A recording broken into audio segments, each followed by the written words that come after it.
Quels sont les effets d'une translation sur une figure? Observons d'abord une situation familière. Une personne prend un escalator. On représente cette situation à l'aide d'un schéma.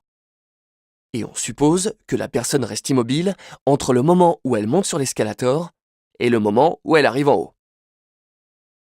Que s'est-il passé entre ces deux moments?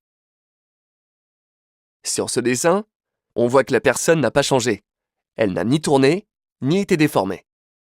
C'est comme si elle avait glissé du bas de l'escalator jusqu'en haut. On dit qu'elle a subi une translation.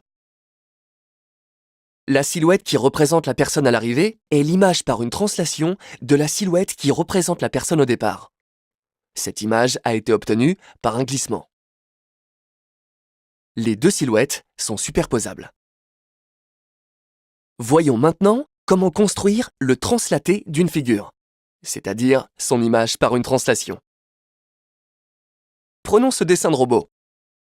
Pour obtenir l'image de ce robot par une translation, on le fait glisser dans la direction souhaitée, ici de gauche à droite, et sur une distance donnée.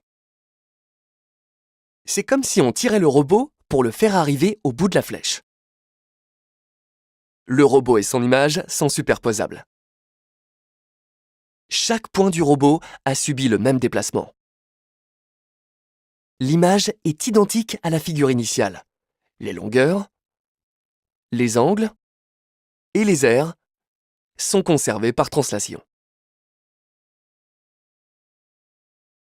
En répétant plusieurs translations, par exemple vers la droite, vers le haut, ou encore en diagonale,